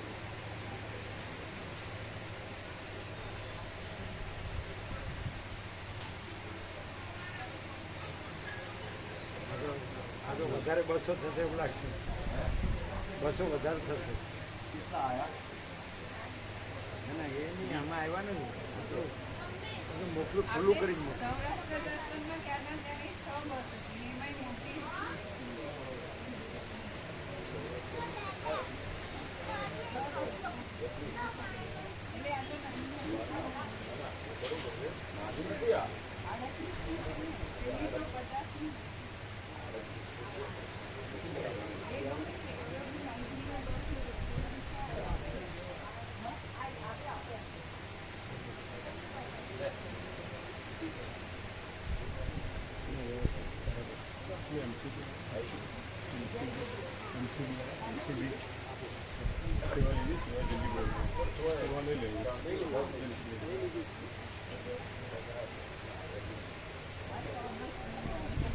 જનક ત્રિવેદી જય પ્રભુ.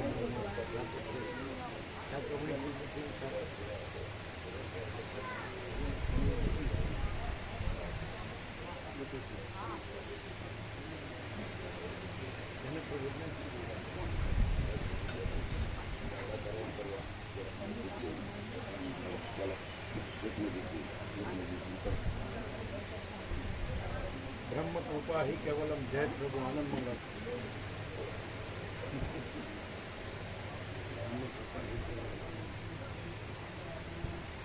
અમે કેટલા 3 જણા જાય.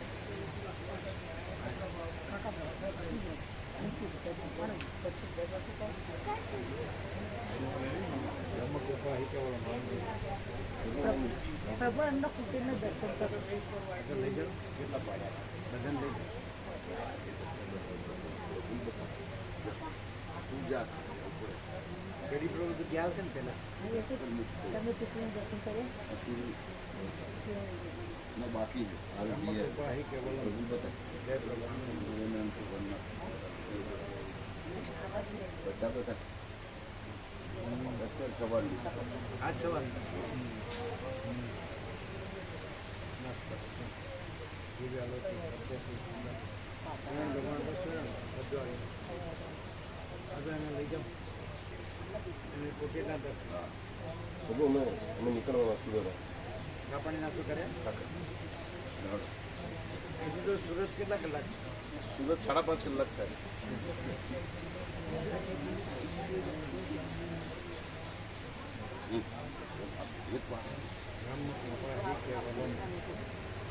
આનંદ મંગળ વાંચ્યું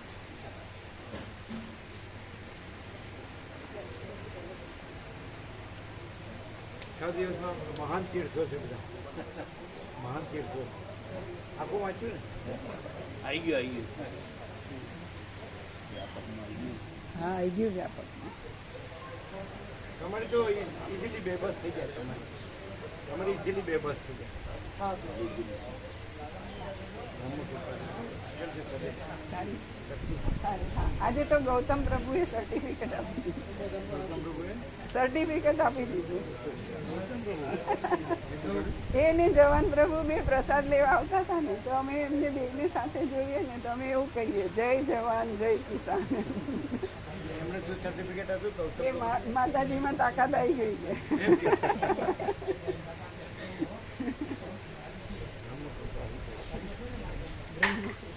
સરળ છે બે સંપૂર્ણ ભગવાનના માણસ સેવા ફૂલ કરે ત્રણે સરળ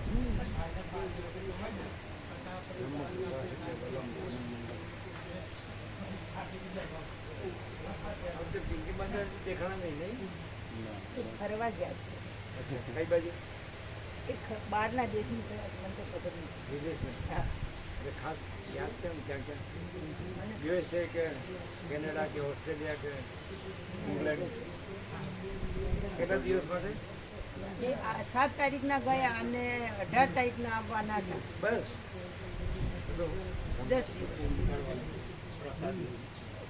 બપોરનો પ્રસાદ અને લઈ જવા આપશે ને પ્રસાદ હા હા અને આ બધાને કહેવાનું વધુ એને લાભ લે એ છે પછી રાત પૂર્ણિમા વધુ મળે 9 દિવસ 7 થી 18 11 દિવસ 11 દિવસ બ્રહ્મપુત્ર વાંચ્યું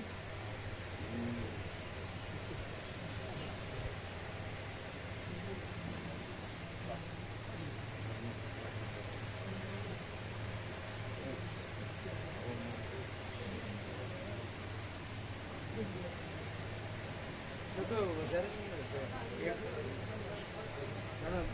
જતા અહીંયા જતો હોય ને નજીકમાં શું નામ છે યુરોપની ટૂર છે બેંકોક કેવું થાય છે એટલે બેંકોક પતાયા ઉપરથી નામ છે ને બેંકોક પતાયા છે થાઈલેન્ડ એ 10-11 દિવસની ટૂર બેંકોક પતાયા થાઈલેન્ડ 10-11 દિવસની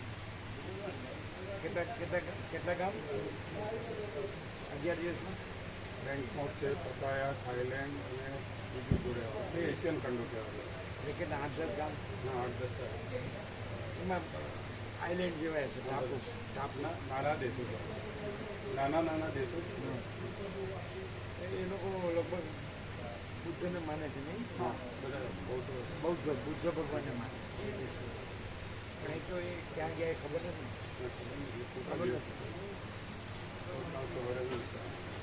કાલ સવારે નીકળવાનું 27 ટિકિટ કેન્સલ થયું પ્લેન કેન્સલ થયું ને અમને 27માં આપ્યું 28 રાતે નીકળવાનું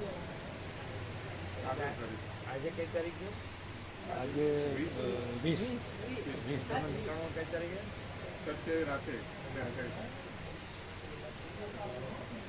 અમે બધું કાલે સવારે નીકળી બધું આધાર કાર્ડ કરું પેલું લિસ્ટેડ ત્યાં બધું બેંકમાં ખાતું બન્યું બેંકમાં નામ પાન કાર્ડ ને બંનેનું સરખું હોવું જોઈએ કેવાયસી કરવાનું કેવાયસી કરે હા એમાં કેવાય એટલે નુકસાન થાય ના એટલે એ વિધિ કરવાની હોય ખાલી એટલે ફરી નવેસરથી કરવાની મોડા પડ્યા હશો તમે આપવામાં એને માગ્યું ત્યારે કેવાય છે થઈ જાય ને થઈ જાય પેપર્સ આપીને આવે ને. જવાનું ત્યાં આગળ ફોટો ને બધું કાઢે વાંધો ના ના થઈ જાય નુકસાન નહીં પણ ત્યાં સુધી આ બંધ. સ્થગિત રાખે સ્થગિત વાપરવાનું. રાખે.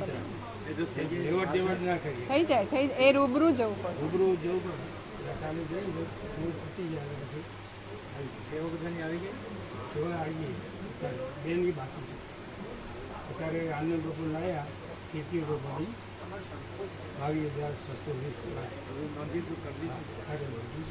હવે રમણ પ્રભુ જાય છે તમે જાઓ છો હવે અમે તો આવી જવાનું પતી જાય ને આ રીતે સુધારવાનું અને પછી ચિન્નુ પ્રભુ છે તો અમે તમે રહેશો ને હા એટલે એક્ઝેક્ટ રહેશો. પ્રભુ કાલે મૂકા પ્રભુનો ફોન હતો કે 20 દિવસથી ઉત્તર કાશી છે અને એમણે સાંભળ્યું હશે કે પ્રભુ અમને યાદ કરતા હતા કે ક્યાં છુપાઈ ગયા છે એમ. તો અમે ઉત્તર કાશી છીએ. પ્રભુને પ્રણામ કહેજો, 17મીના પ્રણામ અને રેગ્યુલર પ્રણામ પણ. અને એક માતાજી છે ત્યાં, એમને પ્રભુ વિશે એમણે કહ્યું હશે અને એક વિડીયો દેખાડ્યો હતો. તો એ માતાજીને બહુ જ આનંદ આવ્યો. તો એ હિન્દી ભાષી છે એટલે અમને કીધું કે તમે આણંદીના ને એવા બધા અમને. ના, સંન્યાસીની છે. પહેલાં સ્કૂલમાં ટીચર હતા પણ પછી એ ત્યાં વર્ષ ઉત્તર કાશીમાં અત્યારે એ સંન્યાસીની તરીકે રહે છે. પહેલાં સ્કૂલમાં ટીચર હતા એટલું બોલ્યા. ક્યાં હતા એ અમે પૂછ્યું નહીં. એ બાજુ હા હિન્દી ભાષી છે. અને પછી કે આણંદીનો અમે એક બતાવ્યો એમને, પણ બધાએ આવે એવું અમને મોકલો એટલે અમે બધી લિંકને શેર કર્યું અને ભગવાનપુરના પણ મોકલ્યા. અને એ માતાજીને અહીંયા દર્શન માટે લાવો એવું પણ કીધું. એટલે કે હા. અને પૂછ્યું કે હજુ કેટલું રોકાવાના છો? તો કે વરસાદ આવે ત્યાં સુધી ત્યાં જ છે.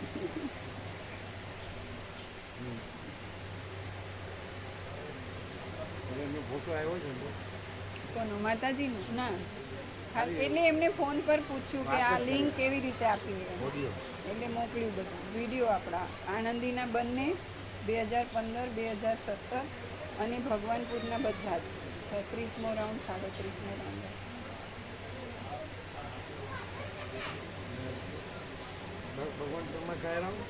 36મો પૂરો થયો અને 37મો ત્યાં શરૂ થયો બધું. એ આપણે અહીં પૂર્ણ બ્રહ્મમાં એ એટલે જેટલા હિન્દીવાળા હતા ને હર્ષદ પ્રભુ મોકતા હતા.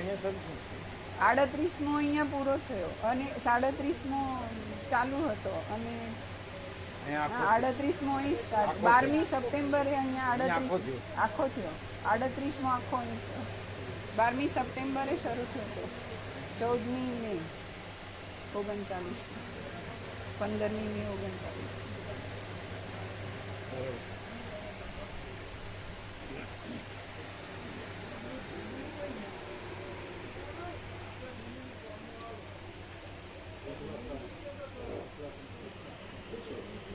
આ નંદિની માતાજી કાલે કહેતા હતા પ્રભુ કે પ્રભુ માટે સબ્જી હું બનાવું.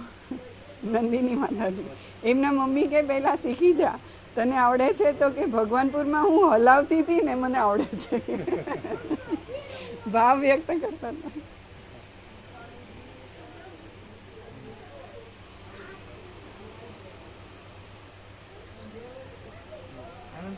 નીકળી ગયા ને? હા, નીકળ્યા. નીકળી ગયા.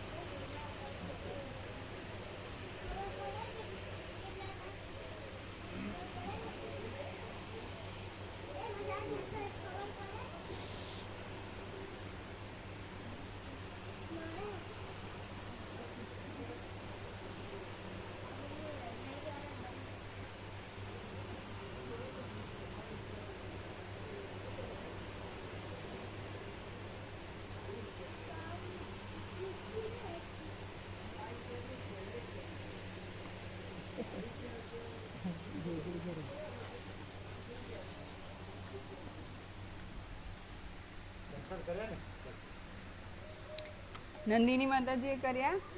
કાલે પૂછતા હતા.